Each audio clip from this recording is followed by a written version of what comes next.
जगह जगह मंदिरों की घंटों की आवाज सुनाई सी आ रही है। आज क्या बात है? राजन, कल से अष्टमी का पर्व प्रारंभ हो रहा है, इसीलिए जिन मंदिर को सजाया जा रहा है। अष्टमी का पर्व, ये तो महापर्व है। मंत्रीवर, जिन मंदिरों के शिखरों पर नवीन केसरिया पताके लगाए जाएं, नगर श्रेष्ठों को सूचित कर दिया जाए कि वे अपनी हवेलियों को सजाएं। नंदीश्वर महापर्व को पूरा नगर धूमधाम से मनाएगा। जो आ गया महाराज। और सुनो, अष्टमी का महापर्व अनेक सांस्कृतिक कार्यक्रमों के अलावा सिद्ध चक्र महामंडल विधान कराया जाए तथा विधान के उपरांत भगवान जिनेंद्र की भव्य रथ यात्रा निकाली जाए। ऐसा ही होगा महाराज। और सुनो, सबसे महत्वपूर्ण बात, इन पवित्र दिनों में नगर में किसी भी तरह से जीव घात न हो। मांस विक्रेताओं के प्रतिष्ठान बंद रहेंगे। मेरी आज्ञा कठोरता से पालन हो। राजाज्ञा का उल्लंघन दंडनीय होगा। राजन, आपकी आज्ञा इसी क्षण नगर में प्रसारित की जाएगी। महाराज की जय हो। सुनो सुनो सुनो, सावधान। पोरनपुर नगर के निवासियों को सूचित किया जाता है कि कल से 8 दिन पर्यंत अष्टमी का महापर्व के अवसर पर पोरनपुर नगरी में सिद्ध चक्र महामंडल विधान आयोजित किया जाएगा। अतः इस अवसर पे नगर में हिंसा पर बड़ा प्रतिबंध लगाया जाता है। मांस विक्रेता अपने प्रतिष्ठान बंद रखेंगे। राज्य की आज्ञा का उल्लंघन करने वाले को मृत्यु दंड दिया जाएगा। सुनो सुनो सुनो। उस रात्रि के पश्चात राजा महाबल का पुत्र राजकुमार बल चिंतित हो गया। उसे मांस खाने की लत लगी हुई थी। क्या बात है युवराज, आज आप कुछ उदास नजर आ रहे हैं। मित्र, मुझे मांस खाने की तीव्र इच्छा हो रही है। क्या क्या कह रहे हैं युवराज? महाराज सिंह ने 8 दिन तक हिंसा पर प्रतिबंध लगाने का घोषणा की है। मुझे ये बात ज्ञात है, इसी बात की तो मुझे चिंता है। अरे, तो इसमें चिंतित होने की क्या बात है? क्यों नहीं है मित्र? हिंसा पर प्रतिबंध लगाने का कारण समस्त दुकानें बंद रहेंगी, फिर मेरा काम कैसे चलेगा? ओहो, तो तुम्हारी ये समस्या है। अरे भाई, कुछ दिन तो मांसाहार के बिना भी चला ले। असंभव है मित्र, असंभव है। बिना मांस के तो मुझे भोजन में कोई स्वाद ही नहीं आता। तो फिर एक उपाय है। कौन सा? शीघ्र बताओ मित्र, कौन सा?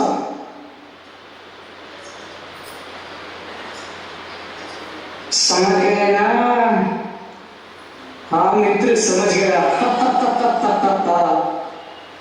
जयपाल के इशारे पर राजकुमार बल राजकीय उद्यान और पहरेदार को अशर्फी लेकर उससे एक मेंढक को मरवाकर उसका मांस खा लेता है। बगीचा का माली देख लेता है। अरे, आज जो मैंने देखा उसे बयान करते हुए मेरी जीवा कांप रही है। क्या हुआ जी, क्या हुआ जो आप इतना डर रहे हैं? अरे, मैं डर नहीं रहा। हमारे राजा जी, हमारे राजा जी।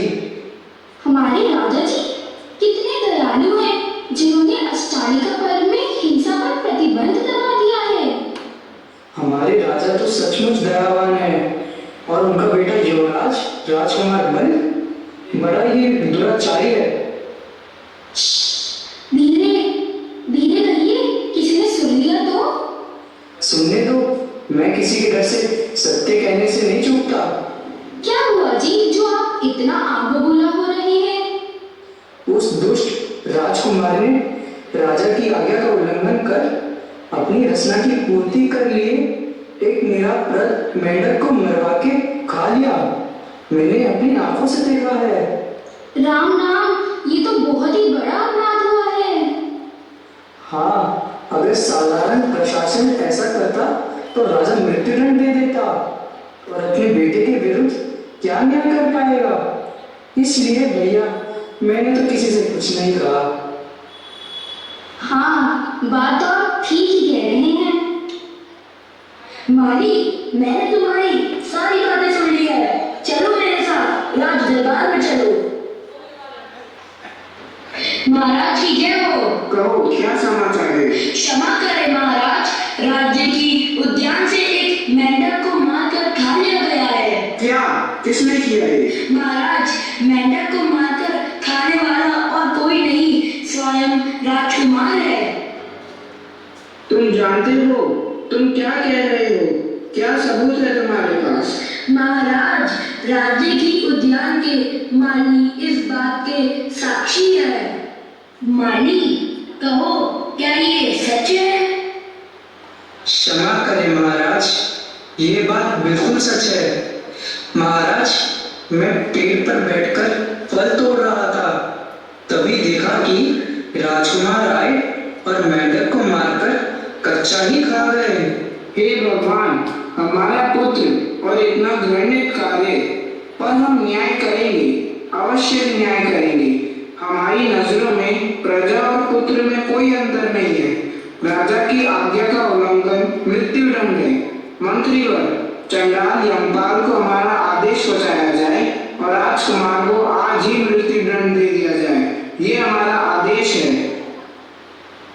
महाराज महाबल की जय, महाराज महाबल की जय, महाराज महाबल की जय। आज चतुर्दशी का दिन है। यमपाल चंडाल होते हुए भी चतुर्दशी के दिन जीव हत्या नहीं करता। उसने चतुर्दशी के दिन जीव हत्या नहीं करूंगा ऐसा नियम मुनिराज से लिया है। एक बार सांप के डसने से उसे मृत समझकर शमशान में डाल दिया गया था, जहां एक सर्वोच्च रिद्धि के धारण मुनिराज के शरीर की वायु से वह पुनः जीवित हो गया। इसलिए उसने मुनिराज के सामने ये नियम लिया था कि चतुर्दशी के दिन जीव हत्या नहीं करूंगा। राजा के सिपाही आ रहे हैं, जरूर किसी को मृत्युदंड देना होगा, पर आज तो चतुर्दशी है। अच्छा हो कि वो उनके सामने ना हो। अरे सुनती हो? हाँ जी, अभी आई।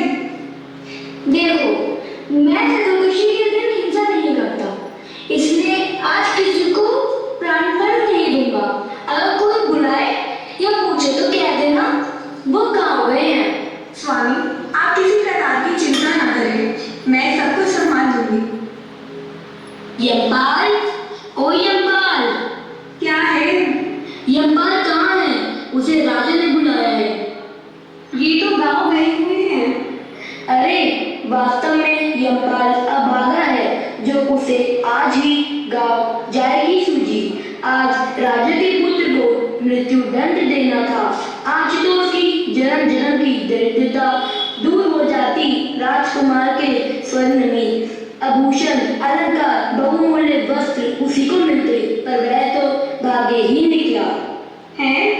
सचमुच? लेकिन वे तो आज गांव गए हुए हैं।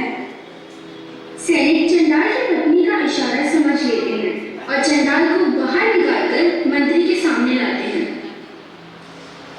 यमपाल, तुम्हें ज्ञात होगा कि राजा ने तुम्हें क्यों बुलाया है? हाँ मंत्रीवर, लेकिन मैं आज राजाज्ञा के पालन करने में असमर्थ हूँ। ना मैं चतुर्दशी के दिन किसी प्रकार की हिंसा नहीं करता। सोच हुए खाकर बिल्ली हज को चली। वाह यमपाल वाह! लेकिन ये स्मरण रहे, राजकुमार के शरीर पर जितने भी वस्त्र आभूषण हैं, वह तुम्हारे होंगे। क्षमा श्रीमान, मुझे धन से ज्यादा धर्म प्यारा है। मैं आज हिंसा कदापि नहीं करूंगा। इसका परिणाम जानते हो? मृत्युदंड, ये इसके अलावा कुछ और। चलो राजा के पास चलते हैं। यह सुनकर नौकर लोग उसे राजा के पास लेकर गए। वहां भी उसने वैसा ही कहा, ठीक ही है, जिसका धन पर दृढ़ विश्वास है उसे कहीं भय हो ही नहीं सकता।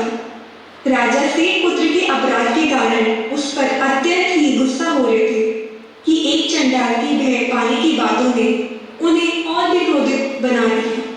एक चंडाल को राजा आज्ञा का उल्लंघन करने वाला और इतना अभिमानी देख उनके क्रोध का कुछ ठिकाना न रहा।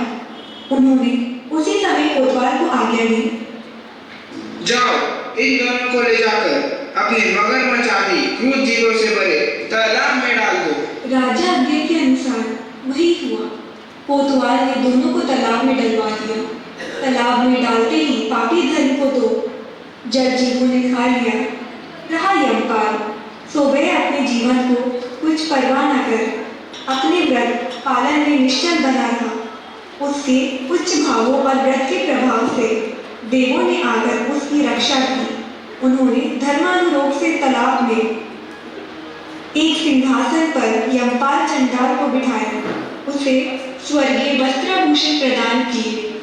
उसका खूब आदर सम्मान किया। जब राजा और प्रजा को ये हाल मालूम हुआ तो उन्होंने भी उस चंडाल का बड़ा आनंद और हर्ष के साथ सम्मान किया। उसे खूब धन दौलत दी। भक्तों, यमपाल भले ही चंडाल था, पर उसके हृदय में जिन धन की पवित्रता वासना थी, उसने सम्यक दर्शन प्राप्त किया, इसलिए देवों ने उसका सम्मान किया। उसी तरह हम भी सम्यक दर्शन करके अपने नियम व्रतों में दृढ़ रहेंगे तो हमारा भी परम कल्याण होगा। दुनिया परमो धर्म की जैन धर्म की इस्लाम नमस्ते पढ़ते जाओ। इसे बैठ के नमस्ते करो। चलिए चिन्हवानी के ज्ञान से